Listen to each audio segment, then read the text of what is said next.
How's it going, guys? Welcome back to another video on the channel. Today we're going to be installing a digital cluster in my friend's R35 GTR. The GTRs have an old and outdated dash, so updating the cluster will give it a fresh new look.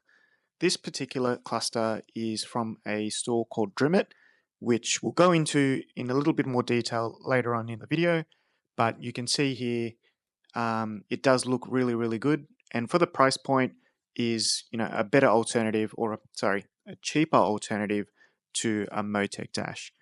Getting a Motec setup is probably going to cost you at least between $7,000 and $10,000 with the dash itself, then all the wiring, then programming it, getting installed and getting it all working in.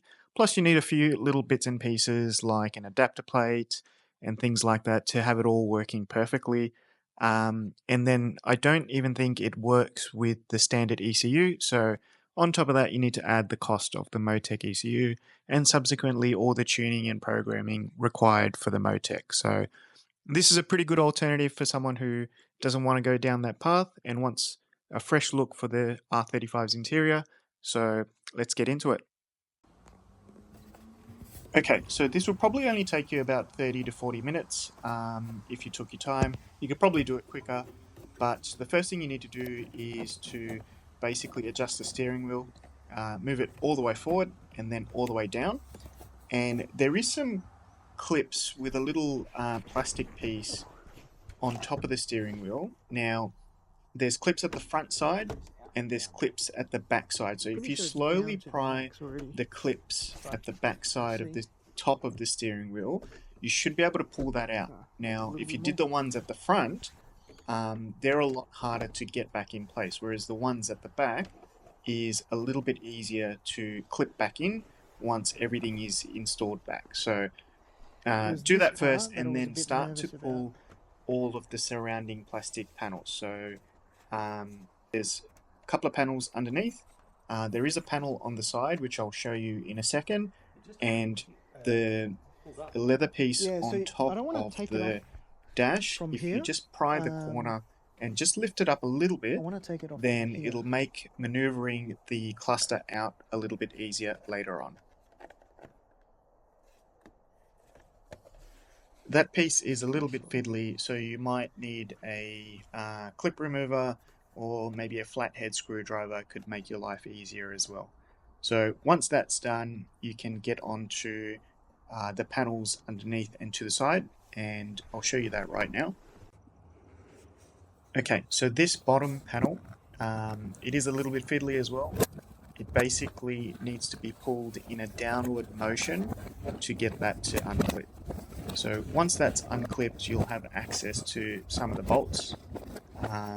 There's also two bolts that hold the hood release lever thing. So you need to actually undo those bolts before you can get this panel down.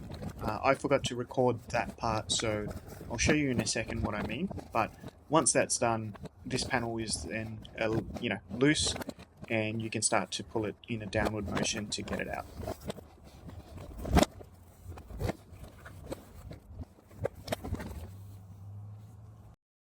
So this is what it looks like when everything's undone. Sorry about the video quality here. I had to put it into slow motion as it was too quick. So you take that side panel off first. Pretty easy. You can just pry it with your hands. Next, you can see here, these are the two bolts that I mean for the hood release. So once that's out, this panel then can be pulled in a downward motion to come down. Then from underneath, you need to get to these two bolts here, which I'm going to point out right here. Sorry, 4 bolts.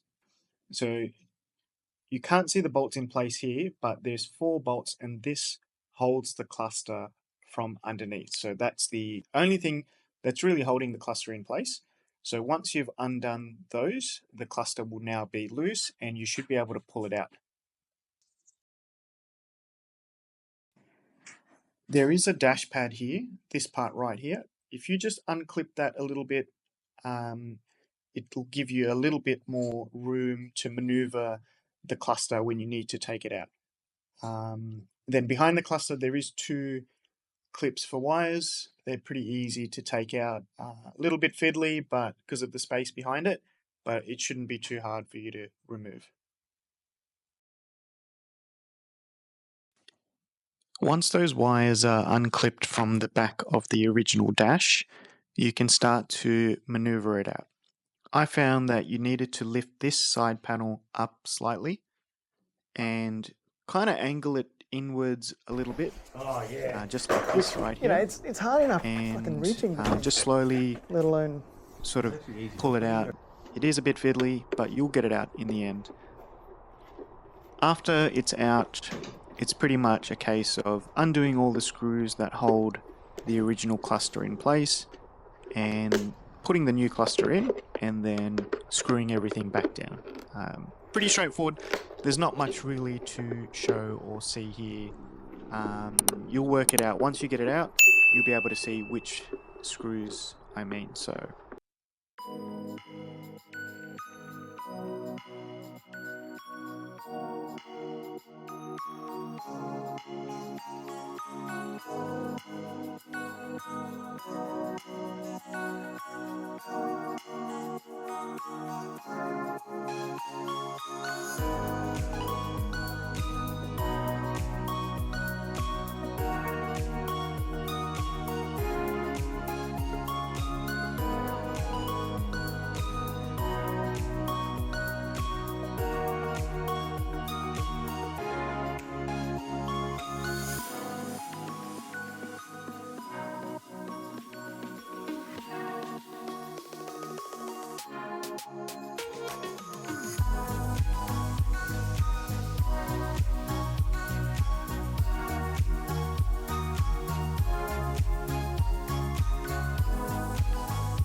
how's that? Looks pretty good. For a factory.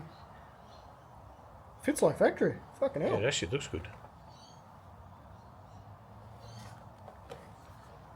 Well done.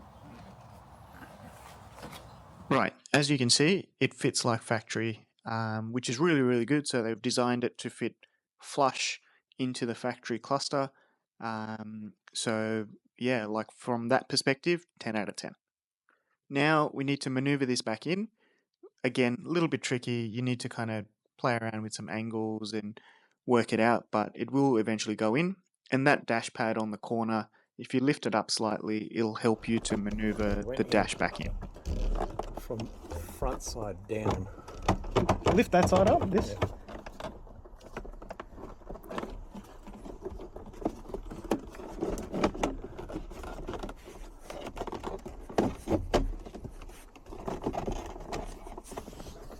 It's almost there. Yes. Oh, God, fucking hell. I don't know how that guy did it by himself.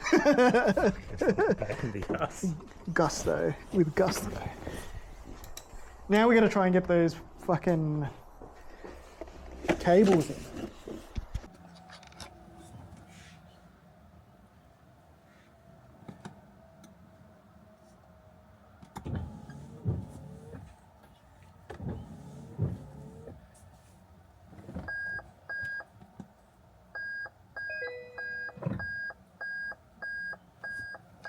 It's funny they still put the beep in.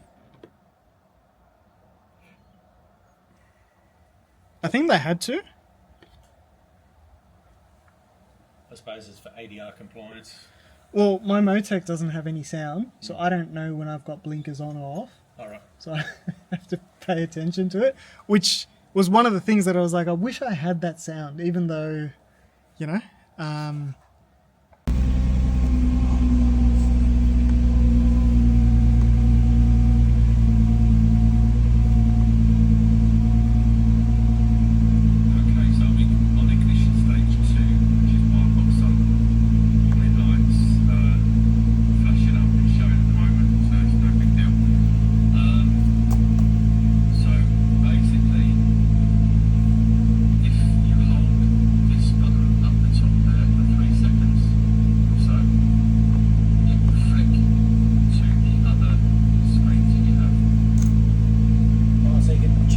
screens quickly. If you hold the two buttons... It only took us a few minutes, but we had this quickly set up. The only thing we didn't do was set the kilometers for the car, but we can get that done later. Next, pretty much repeat the steps in reverse and clip everything back together, and then you're good to go ahead and start driving the car.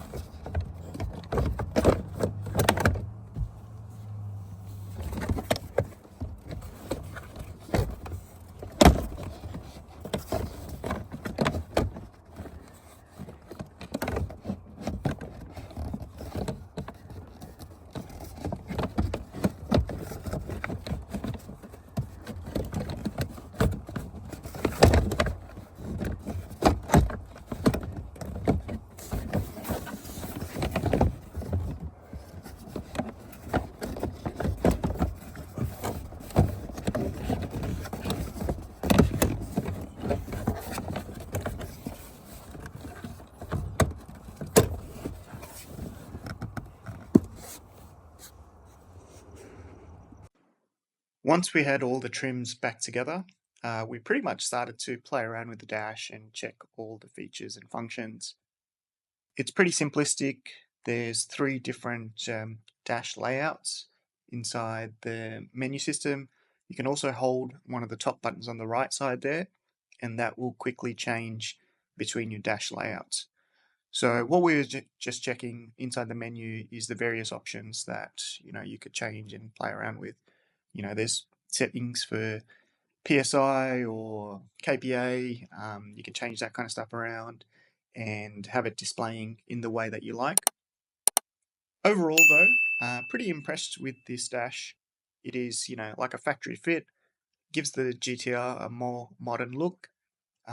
It's cost effective as well. Again, if you compare to Motec setup, you're probably looking at 15, 16 grand by the time you drive in and out with, the ECU, the dash, everything all programmed and working together. After this, we are going to road test it and see how the dash goes sort of on the road and, check the response and refresh rate of the screen and things like that. But overall, really impressed, and I'd say for anyone who's not looking to go down the path of the Motec, if you want a digital dash, this is pretty good. Some of the other dashes come with like an Apple CarPlay or, audio and video inputs and things like that. This one sort of foregoes some of those functions. The company's focus is more around drivability and keeping it simple and not distracting in any way. So if you're after something with Apple CarPlay or Android Auto or navigation on the screen, this one's not for you. But if you want an upgrade that's simplistic and just does what it's meant to do, then this one's pretty good. So comparing it to my Motec dash, obviously they're 2 different purposes, right? One's more of a race sort of function where it's focused around giving you as much data as possible, readouts for every single sensor that you can possibly think of, and things like that. Whereas this is more to give your GTR a modern upgrade and give that dash a modern feel, right? So, it's 2 different purposes altogether. No doubt this probably would integrate well with the Motec system as well, because it's, again, reading from the ECU, reading the data from the CAN system. So, there shouldn't be any issues around integration with a Motec if you have the ECU but don't want the dash itself. Personally, I'm a huge fan of this dash. It's a really nice upgrade to the old analog cluster that the car came with. So, I would highly recommend it. And again, because it's factory finish and reads data from the ECU, it's performing flawlessly so far. But anyway, let's get on to a road test shortly so that we can see the dash and how it responds on the road. One of the things that you'll notice is there's a very slight lag on the RPMs. And when we spoke to the company, they said this is to smooth out the operation of the RPM gauge. Not a big deal in any way. You know, again, I'm used to the Motec and the refresh rate of the Motec. Um, and actually, I did have a look at the Motec sort of a couple days later and drove it around a little bit. And there's a slight input lag or slight delay on that one as well. So it's very similar to the performance of the Motec. Obviously, over time, what the company can do is refine the software and firmware. So no doubt, you know, there will be improvements to this particular dash as, you know, more feedback is received, more customers purchase the units, and more, I guess, development is done on the particular dash itself. So it's not a huge deal anyway. And the other dashes have similar levels of input delay and slight lag anyway. So here are the clips from our test drive. Let's get that.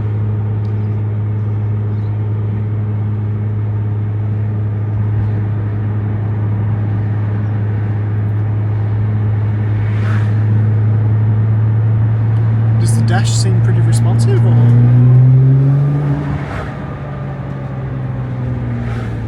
I can't tell. Relatively. Like backing down, you can see the trans pressure changing. Oh, wait. Maybe the... You're talking about this one. Yeah. Don't do anything? Okay, that changed the middle thing. Oh, that changes the middle there. Ah, okay. Well, you held it just then, right? Yeah. So if you hold it and go back to the Lambo screen... Actually, I like this one. This is not bad. Average Oh, time. okay, there you go. Yeah. There you go. That's mad. I like having the speed in the middle. Yeah, that's good.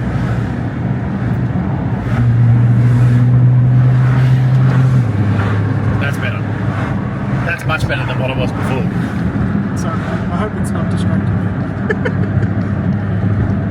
Oh, you're there. Yeah, I'd keep it at that. Yeah. Yeah, that's mad. The road test went well. We liked the dash. It performed really, really well. Anyway, if you want to cop one of these for yourself, go to the Drimatt.store website and choose the R35 GTR dash. What they're offering is a $400 discount for anyone that uses my code. So you can go into the checkout stage and use the coupon code GAPZILLA for a discount of $400 off this digital dash. So you can get it for, I think, about $2,100 US, which is a pretty good deal for a digital dash, to be honest. I think the others are going for like $2,700. So this is a really good discount for that one. Don't forget to like and subscribe for more GTR content. Anyway, guys, hope you enjoyed the video. I'll catch you in the next one.